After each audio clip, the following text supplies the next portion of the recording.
There are many ancient ruins that were not only beyond the capabilities of the claimed creators, but we postulate were simply re-inhabited, allowing the far more primitive and we feel far more recent inhabitants to flourish, developing these sanctuaries, often heavily fortified temples, to a point where they were able to leave their own mark upon these locations. An archaeological legacy left after the original creators of said sites were seemingly wiped out, with their own archaeological legacies simply washed away by the seas of our planet. These remnants have allowed academia to simply disregard the feat of engineering such incredibly large sites would have required, pinning such efforts to a more suitable candidate. After researching many such sites, backed up by the megalithic accomplishments that they still possess, one will begin to notice a pattern, an illogical and contradictory history for these groups, often invaded by a similarly capable and heavily studied group. The question is, why were a group who were apparently capable of building such a site so easily dominated by another which existed at the same era of history? One would have imagined that if they were indeed the builders of said sites, that they would have also been able to have created substantial defense systems. Yet these are invariably absent from nearly all of these sites, with just the weather-resistant megaliths, and indeed the condition of the sites most probably very similar to how they are found today. And Chan Chan is no exception.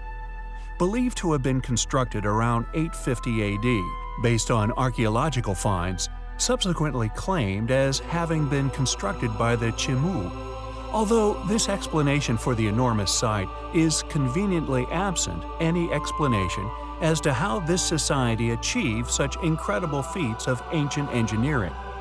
It became the Timur Empire's capital city, with an estimated population of 40 to 60,000 people when invaded by the Inca.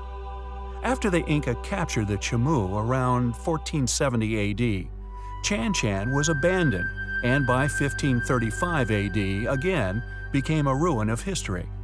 Surviving into modern day and beyond, while no longer a teeming capital city, Chan Chan was still well known for its great riches and was consequently looted by the Spanish treasure hunters.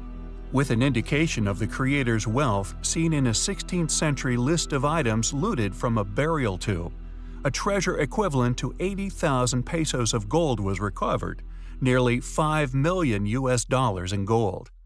Incredibly intricate stone-cut engravings rest alongside massive fortified walls, and there is most likely many other tombs in the site, which not only predate this later re-inhabitation, but are probably also filled to the rafters with gold, an expression of these original creators' power, and again contradictory to the Chimu's claim to such a site. Furthermore, Chan Chan is in a particularly arid section of the coastal desert of northern Peru, and due to the lack of rain in this area, the major source of non-salted water was in the form of rivers carrying surface runoff from the Andes. This runoff allowed for the control of land and water through irrigation systems. The city of Chan Chan spanned 20 square kilometers and had a dense urban center of 6 square kilometers. This contained extravagant ciudadelas being the large architectural masterpieces which housed plazas, storerooms, and burial platforms for the royals. Who were the original builders of Chan Chan? Were they, like we postulate, wiped out during a disaster? We find the evidence to suggest such highly compelling.